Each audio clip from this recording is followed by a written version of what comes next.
This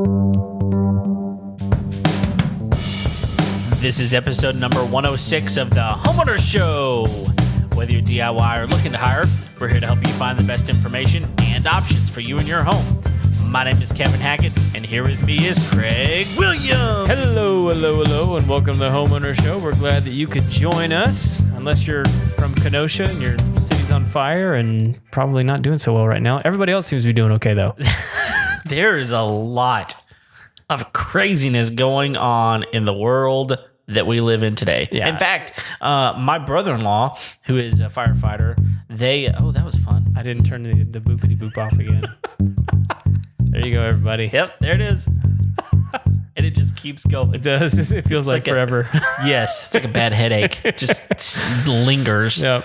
Anyway, he's a firefighter up in kind of the West Texas area.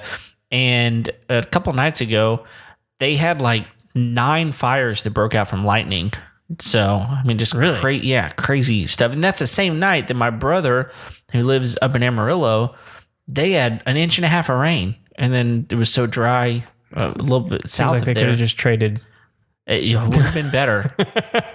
So, anyway, crazy things happening in the world. Yeah, man. I think by the time this episode comes out, I mean, like, hopefully the stuff in Kenosha will have, calmed down. I hope so. A little bit. So, it just seems like when you think 2020's got nothing left to give you, it's got a little something left in the tank. Dude, it is. I've said this before. Like, this is going to be the year that people look back on for hundreds and hundreds of years. For sure. I mean, this year is never going away. No, there's going to be books on books. Yes. Yeah. Yeah. It is what it is. While all of us will try and forget it, they'll keep writing the books about it. Yeah, and I often wonder, what did I do to have to live in this time? I'll tell you, I think it's one of the greatest time periods ever. I mean, the innovation and the way the world is moving is really, really cool. But man, this year sucks. Well, like one of the things I want to ask people from time to time is when they talk about how crazy like 2020 is, which I think it is. It's crazy. Like what was crazier, 2020 or 9/11? I mean, because like we were all still living in 9/11 for like 2 years afterwards. From some of the stuff that like our government decided to do and some policies that came down the pike, and we're still existing under some of those today. Yeah. So like, and this may not be an answerable question for like another 20 years, but like if you look into the crystal ball and you were to say, which one was crazier, 9/11, 2020? That's a tough one. Yeah. No, because I don't think we can answer that question yet, because I think there's a lot of things that happened as a result of 9/11. Like even like airport protocol, like just the way security looks, so many things. I don't know that we're going to fully know until we have kind of got over the hump of whatever coronavirus is, and the cure for it, or at least how we manage it. And kind of figure out what that looks like. I think it's going to take years. Well, yeah, but like it's also like a really easy question when like you bump it up against other things, right? I mean, like when you say like is what's crazier, 2020 or Cuban Missile Crisis and Kennedy assassination? Like people are going to go 2020. Yeah. One, because they're living in it right now and it's just ridiculous. Yeah. But like two, it's like you look back and it's like, well, that was bad then, but it wasn't that bad. Right. and did it really last and to where there's like no end in sight? Yeah. I mean, we're kind of looking at this going, okay, we have no idea when or if this is actually going to end. It was bad, but like, we got over it. Yeah, but we're currently trying to live through it, and people have different ways of doing that. I'll tell you, one of the ways that I'm living through it is I continue to find things around my house that needs to be fixed. Yeah, I think that's everybody right now. I mean, they're stuck in their home. They're going to find everything wrong with it. Yeah, and it's just one of those deals where it's like, look, I'm here more often than I should be. And like now that the world's kind of opened up again in a lot of ways, but now I've got to teach my kids from home, at least for a time period. And so now I'm still home more than I normally would be. And I noticed that I've got like this brown spot in my yard. And I was like, that is not normal. Although we have not gotten near the amount of rain. It's been pretty dry this year. Yeah, it's been drier than normal, I would say. So I started looking at it and I went, I think that my sprinkler is just not hitting that area. So I turned it on, which, I think we've talked about, we've reviewed the Ratio smart controller before. Right. And so I'm holding my phone, turn it on, and I noticed, sure enough, like there's this little spot that my sprinkler isn't hitting. And so I was like, that's weird. And so I go over and I'm kind of looking at the sprinkler heads, and I noticed one of them looks like it's bubbling. That's not good.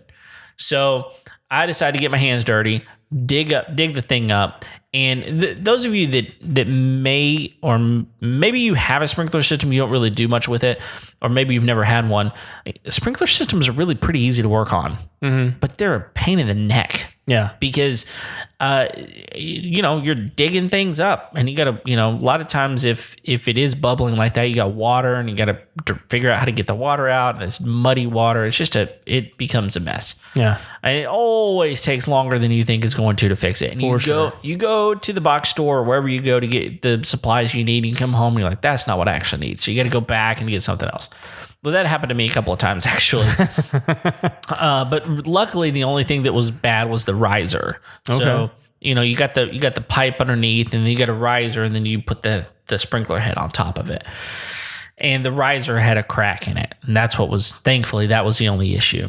So went to Home Depot. I got the riser that I needed. I come back, and I decided while I was there, I've heard that there's a new type of sprinkler head out there that would do better. What I was using was just a pop-up misting. So it fanned out in kind of a 180 degrees. Right. Okay. So I found these new sprinkler heads, and they're called a rotary spray head. Okay. And it does what you think it does. Like whenever it says rotary, it rotates. Okay. But it's not like a typical sprinkler that just kind of starts at one side and rotates and, sprays out one nozzle, then comes back. It's not that. It's a continuous spray that rotates around, and they're individual streams. So it's like this nozzle has holes all through it, and it not only sprays in every direction, but it sprays at different heights. Okay. Okay. So it'll get, the grass that's real close to the sprinkler head and grass that's far away. And you can adjust how far out it goes. And you can also adjust the radius. But it's really bizarre to look at. Like if you've never looked at one, you need to go on YouTube or something and Google rotary spray head for a sprinkler system. And the rotary nozzle it's crazy, but it supposedly saves water. Oh, okay. And since it's not just a mist, it sprays in a direction. It also works in windy conditions. Oh. So you get a lot of drift. No, it doesn't. And so one of the really cool things is in my Ratio app, you can, since it's water saving, it actually says it takes longer to water than, like, almost twice as long. It's still saving water, but because it's spraying out individually rather than just all at once, it just takes longer to put the water on the ground. Oh. And so in my Ratio app, I have the ability to select 3 different types of nozzles, and one of them is the rotary. So it knows to push a little more water there. To do it longer, probably. Huh. So interesting. I fixed it. It works great. And so is rotary, is it a head? Is that what it's a nozzle? Nozzle. Yeah. So a rotary nozzle is something that people should be looking into for their sprinkler systems? Yeah, I think it all depends on kind of the area that you're using it in, and how many sprinkler heads you've got, like how it's designed. If you've got a design that has like multiple heads all the way throughout the yard, then yeah, I would really use those. If you've got them mainly on the perimeter and, they're spraying in a, back and forth motion, or, one of those old, what I'm talking about? One of those types of things. Like, I love those. Yeah. They're very satisfying. They're so satisfying. It's even better. Like, we had a dog that loved to chase it. And so it's like, he'd like jump every time he would do it for hours. But anyway, I think that if you've got the type of nozzle that kind of goes in 100 or 360 degrees all the way around, that type of thing. Yeah. They're more expensive, but they're supposed to save water. So I think it's something to look into. Yeah. Cool, man. So what else we got going on? Well, good question. I want to do a shout out to our friend Lauren Fox. Yeah. This guy is incredible. So we kind of showed you the coaster from last week. Yeah. But we got the product. Da-da-da. Yeah. Here it is. If you're not watching on YouTube, you need to go to YouTube. Check this out, man. Like, this is a piece of wood, probably about a 1/4 inch thick. And he did this with a laser. That's what he said. He said he did it by hand. I mean, I'm gonna trust him and believe that he did it.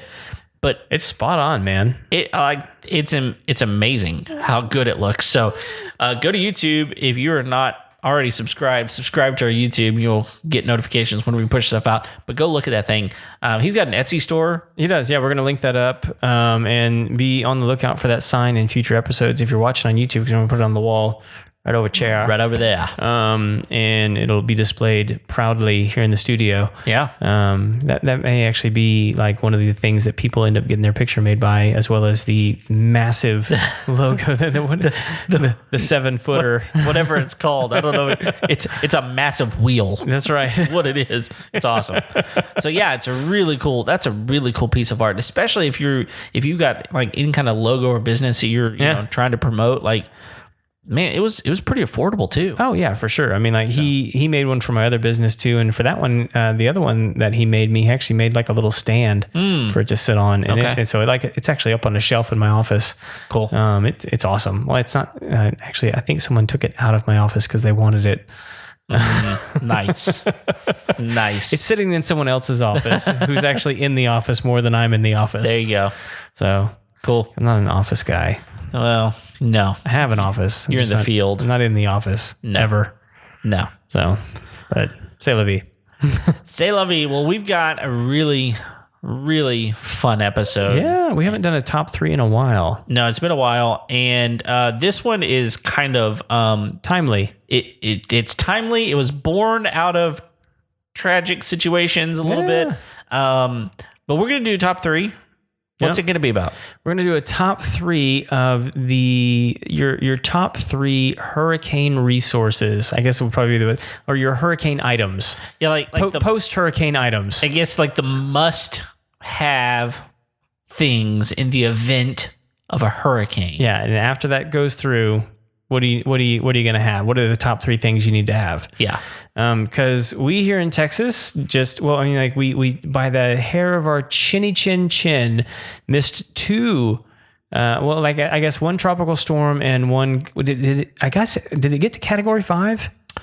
I know it got to Category 4. I don't know if it ever got Cat 5. I don't remember it getting to 5. I think it stayed at Cat 4. Was that Laura?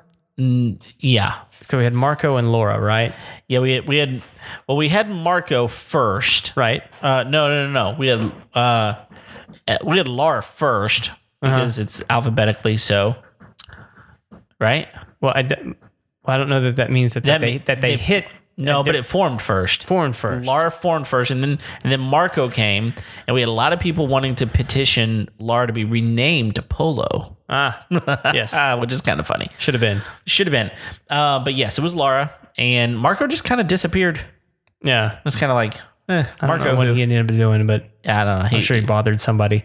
Fizzled out, I guess. So, but anyway, Laura was supposed to, it did hit the Gulf Coast. It just kind of went up the far east end of Texas and the far west end of Louisiana. Yep. It did quite a bit of damage. I mean, it was a big storm. Not to downplay it at all, but it did not directly hit us. However, you got to enjoy some of the aftermath of Laura. Yeah, it was really bizarre because we were very fortunate. A lot of people were like, "Oh, it's gonna be another Harvey," but then we realized it was not going to be another Harvey exactly because we weren't going to get the dirty side of it like we did with Harvey. But we still were expecting to get the brunt of some of it, and we didn't. So we're very fortunate. However, we had like one band of rain come through. I mean, it was nothing. Yeah, and it was weird because it lasted for like 5 or 10 minutes. It was a super small thing. Now our friends to the east, they got hit hard. They got some rain. They got hit hard, and so our prayers go out to them. But what was weird is later that day. Was it that day or was it the day kind after? of the day after? Okay.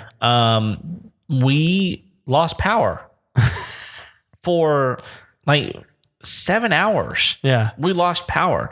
And so it's weird because this is during the time that I was fixing my sprinkler. Uh-huh. And so I had gone I went to Lowe's. I would not go to Home Depot. I went to Lowe's and I bought what I needed. Come back, I'm working on it. And I tell my wife, I'm like, look, I didn't get what I needed. I got to go back. So I went back. But before I did, I had heard that there were power outages in Conroe. So I actually called Lowe's. I was like, are y'all open? They said, yeah, we're on generator power. But we're open. And I was like, all right. So I went back, got what I needed, came home. And I had actually been texting one of our friends. And I said, hey, listen, like we have power. And if y'all need a place to stay, like we can probably you come over to our house, whatever. Yeah. And so we were talking about that, and I'm out there changing my sprinkler heads, and all of a sudden, 3 neighbors from across the street come out of their house, and they're like, "Y'all okay over there?" And I was like, "I'm just changing a sprinkler. Like, yeah, we're fine." And he was like, "Oh, do y'all have power?" And I was like, "Yeah, I mean, I think so." And we did. Well, what's weird is my street, there's like a line of demarcation down it. Either we have power or our neighbors don't. It's kind of the opposite. Well, then about 5 minutes later, our power went out, and it lasted for like 7 hours. And so yeah, it was fun. All the fun of the post hurricane without any of the actual fun of the real hurricane. Yeah, and so like I remember calling you, and you're like, we have power. Like as weird as my house is. Yeah. We normally don't lose power. Yeah. Well, which I mean, for those of you that don't know, me and Kevin, I mean, we live like what, 2 miles apart? It's pretty close. I mean, yeah. I mean, so like it was really weird that you didn't have power and I did. And what we ended up figuring out is we just have different companies. Different companies. So, yeah. So one for the weird house. Yeah. It kind of led us to this place of like, what are the top 3 things you want to have? During a hurricane situation, maybe, not specifically a power outage, but a lot of times that ends up being the situation. It does. Yeah. It comes with it. So we got this top 3. All right. And it's hard because I told you before. You could do like 29 or 29. Something. Yeah, I could top 29. I could do quite an extensive list. Yeah. So I tried to, because I mean, like I can go pretty dark pretty quick, and I tried to keep it pretty light. Okay. For like, what would actually be practical. Yeah. Because sometimes what Craig would have is not necessarily what's best for the entire family. Yeah. No, I'm with you on that, because specifically one of mine on my list is one that I could do without. Okay. But I don't think my family could. There you go. All right. So do you want to go first, or do you want me to go first? I'll go first. And in full disclosure, we have not revealed each other's list. We haven't seen each other's lists. These could be the same. Well, okay. They could theoretically. Theoretically, they could be. All right. My number 1, candles. Wait, so are we going 3, 2, 1? Number 3. So my first one I'm going to talk about, number 3, is a candle. Got it. Okay, a candle. Well, candles. Multiple candles in multiple places of the house. All right. Because I've got children, and my wife really does not do well with total darkness. I think we talked about that in the sleep episode a little bit. She just doesn't really like being in total darkness. So we're going to have some candles in the house to be able to light kind of a path, if nothing else. So we have a whole cabinet that's just candles. Just nothing but candles. Nothing but candles. Man, here's my issue with candles and like a power outage. Like inevitably, you're heating the house up. Oh, you are. And man, I will do everything in my power to keep from heating the house up. Like I'm with you. Like I need light, need to be able to see. The only benefit is that those only come on whenever it's dark, right? And so, hopefully temperatures are dropping a little bit, although I'll tell you this, we're recording this late. And when I was heading to your house, it was 90 degrees. Yeah.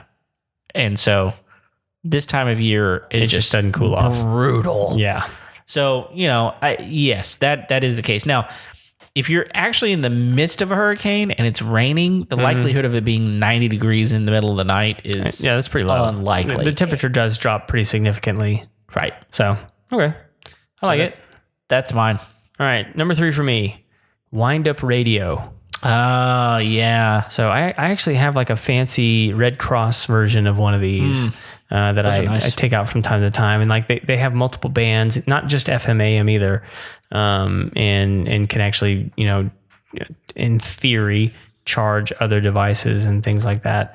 Super, super handy in a bad situation like that. Most people don't know that like certain radio stations operate off generators, right, and still broadcast. Yep. And so you're able to get good information. It's one of the few things that radio stations are actually still good for. Music isn't one of them. Nope. But, weather updates and news and shelters and different things like that. Really, really good information. Yeah. So and a lot of those have like multiple things on them. Yes. Right. They're like, it does have a flashlight option on it and all those other things. But like, really the main thing is the radio. Sure. Yeah. And, thankfully through Harvey, we never lost power. But if you don't have power and you don't know what's going on, that's a big problem. Yeah. Now, one of the things I will say is that, we recently had a couple episodes with Takis, the internet company, and they have generators hooked up to their primary lines in the neighborhood to push their signal, even if power goes out. Oh, that's cool. Which is really cool. Unfortunately, in my neighborhood, someone had vandalized it and was not working. What? Yeah, it's a whole nother thing. But we need to find these guys. No, absolutely. But I told my wife, I was like, well, if you don't have power, then you really have to have the modem working in order to be able to get the internet to come through. So you kind of have to have some sort of power anyway, Right. Yeah. So I don't know. I mean, maybe. Maybe they put battery backups in their modems that they put in your home or something. I don't know. Well, they don't. But I'm assuming you could put a battery backup to it, like a UPS or something like that. Yeah, but my point in that is that if you can get a Wi-Fi, if you can get internet, then your need for a radio would be less. Oh, sure. But in extreme situations, and like us, we didn't have internet or power, either one, because it had been vandalized. So doesn't really matter. Thanks, vandals. Yeah, thanks a lot. All right, man. What's your number 2? Number 2, non-perishable food. Okay. Yeah. Straight for the stomach. Oh, man. I mean, it's one of those deals where if the power goes out at my house, so this happened the other day, right? The first thing I did was I went and got a ribbon and I tied the door handles closed on the refrigerator. Yeah. Because I'm not opening the refrigerator. Now that's going to come into play here in a minute. But for me, having, just cans of food, crackers, those types of things around, bread, Spam. Peanut butter, Spam. Hey, I'll eat Spam. I will. Hey, if you get hungry enough, Spam starts looking real good. Absolutely, it does. Hey, and you get some Cheese Whiz, little Spam, some crackers. Hey, you're good. Yeah. So, for me, I just want enough food to get me through the power outage. Yeah. Because here's the problem. So the other day when power went out, we actually got out of town. We got in our vehicle and we started headed toward my mother-in-law's house. On the way there, we noticed the fast food lines of those places that still had power or had a generator were wrapped around the building. Yeah. when we came back, because we didn't stay gone, we actually turned around and came home. The restaurants, you couldn't find a place to park. And I'm not just talking about parking spaces. And people were parked everywhere on the grass, off the curb, on the streets. They were parked everywhere because people weren't expecting not to have power and they needed food. Yeah. And they weren't going to open their refrigerator. And even if they did, they couldn't cook it. Yeah. They didn't most people around where I am, at least, they're not running natural gas stoves and stuff. And so, again, you're heating up your house whenever you do that kind of thing. Yep. So they went out to eat. So I want food at my house. Yeah. So that's my number 2. All right. What's yours? My number 2 is matches. Oh, okay. So Fire. I'm a big believer. Yeah. And so to the point that you were just making, everything in my house is pretty much natural gas. Yeah. So even when the power goes out, we tend to still have hot water. Sure. We can still cook food, but a lot of those things are electrically ignited, and matches are key. And then we also have the barbecue pit and all those kinds of things. Right. And so, and then, if I had any candles, I'd need a way to light them. Yeah. And I say matches, and I think what falls underneath that category would probably be a lighter. Sure. I'm a big believer in keeping stashes of matches around because they're portable, they're durable, they last a long time. Yeah. Their shelf life is, forever pretty much. Yeah. So I keep batches of them around anyway. Yeah. Just for such situations. Sure. So yeah, it's something I can throw in a backpack, something I can keep on a shelf, something, and I'm going to have multiple uses for it. Yeah. And so even if I didn't want to heat the house up, I could go outside and light up the barbecue grill. I could go light up the fire pit, to create light, all kinds of different uses for those matches. Yeah. So, well, and we've even got a lantern, even something like that. Like my wife was saying, hey, is our lantern in the camper? Is it at home? I was like, right. It's in the camper, but we could have gone and gotten it. Yeah. So yeah, no, tons of uses for matches. Oh yeah, and if you have camping equipment, a lot of people have those butane stoves and different things like that you need a lighter or a match in order to get it going. Right. So yeah, I'm a big fan of the match. Yes. So that's good. All right, you ready for my number 1? I'm ready. All right, so this is something that we don't have that I have already figured out what I'm going to do to get it. Okay. A generator. All right.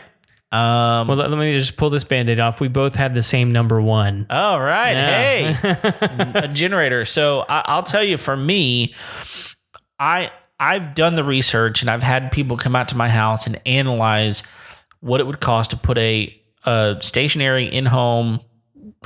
So you're talking about a whole home generator. That's what I'm. Yes, that's what I'm talking about. But I've got a couple of caveats. Okay. Because I've had someone come in Generac come in and give me an estimate. It'd be $15,000. Oh yeah, they're expensive. So we've got natural gas at our house, and so we've already got that, and it's still going to cost $15,000. Now that's for a whole house, and we got 2 air conditioners, and all of our appliances are electric.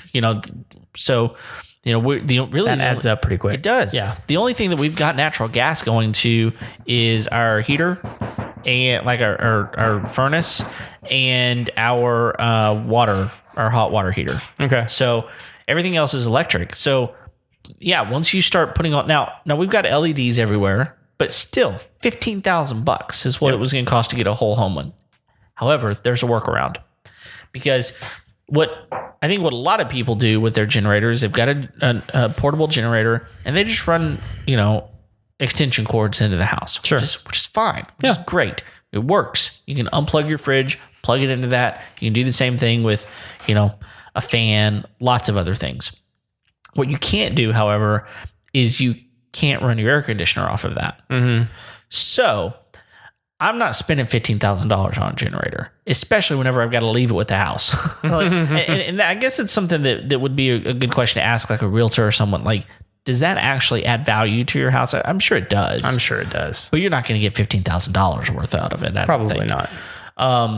But there are some workarounds, and there's a couple of different ways to do it. But basically, the most efficient way to do it is you add a box onto your electrical panel that you can plug one into. You then plug an inlet to, and that feeds that box. Now that in that box, there's like, you can get different numbers, but let's say you get one of the bigger ones, it's got like 10 breakers in it. You hardwire that to the breakers that you want to turn on, and it overrides that breaker. Right. There's another option, and that, by the way, that's called a manual transfer case, is what that's called. There's another option, and geninterlock.com actually makes this device, and it goes onto your actual boxes, your box outside of your home or in your home, depending on where it is, and it shuts off power. And when it does that, you are getting no outside power to that, and then you're in whatever's coming into the inlet. That's where you're getting power, and then you can selectively determine what breakers you want on and off. There's a danger to that, though. You have to know how much wattage you're trying to turn on. Otherwise, you got a problem.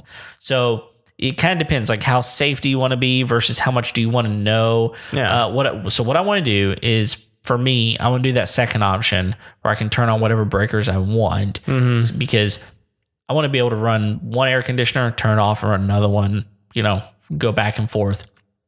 But I want to get a 10,000 watt generator, which is a big one. Yeah. It's a big one. But I've found them. Champion makes a really good one that's dual fuel.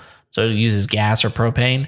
And it's like $1,100. So not terrible. No. You can do the entire install of this thing for, depending on how much you can find the parts on Amazon, eBay, even part store, and get it, depending on how much you're going to pay an electrician.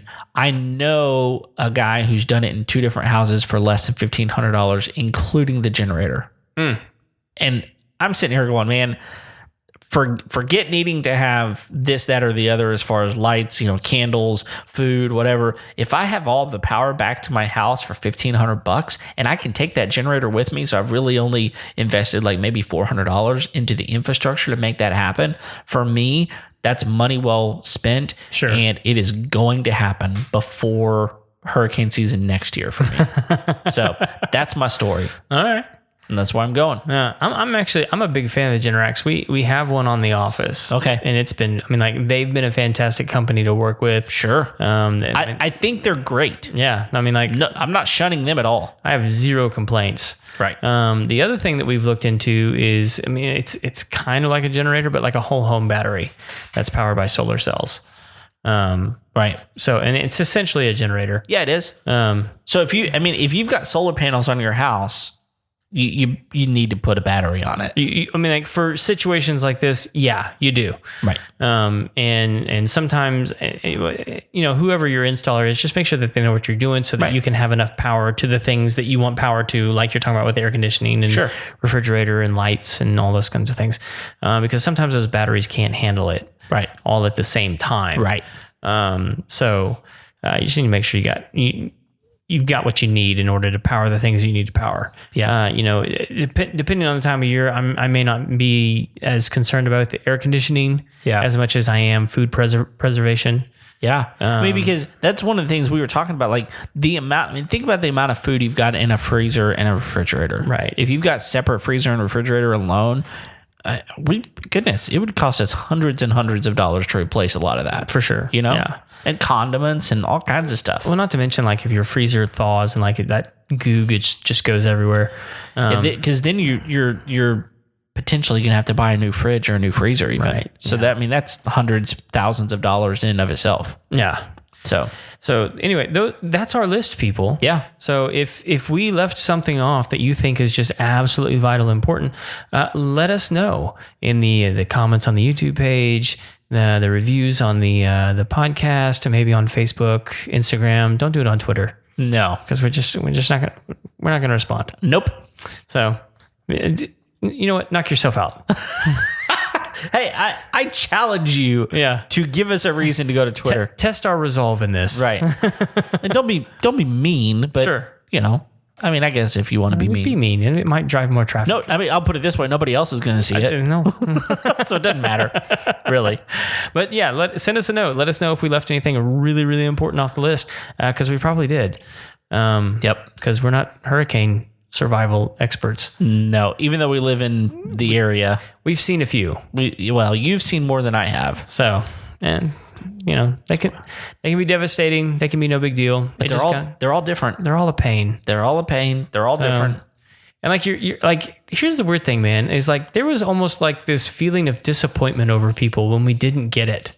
I know. It was. Did you see the memes that were out there? That were like, "Hey, yeah, there's 2 twin hurricanes. Never happened in the history of records. Coming. Hello, 2020. What else can you throw at me? But can Texas get a little bit of rain? Yeah, you know, a little something. You know, and we didn't. Not a thing. And people were complaining. It's like the school's all canceled because of the hurricanes, and there's nothing here. And it's like, what you want them to do, right?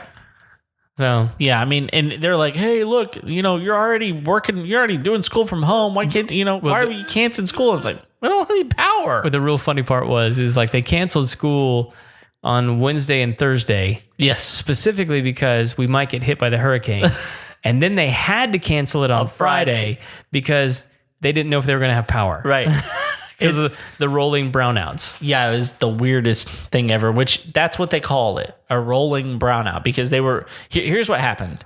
So our energy company was overloaded, and they had most of their primary lines busted up, and so they had to repair all of them. They had really one coming to our area, and so in order to not overload their system, they had to black out certain areas, but it was a forced blackout. It was not because there wasn't power, so they didn't want to give you power. They selectively did it, so they call it a brownout instead of a blackout. But then they were rolling it, so certain places would be out and then some places would have it, and that's why Conroe had it gone before we did, but they also got power back before we did. Yep. So this rolling brownout, craziest thing I've ever been around. Yeah, but it happened. It did happen. So a lot of people don't realize like there's massive like solar farms in Louisiana. Yeah, and I think that's probably what got hit.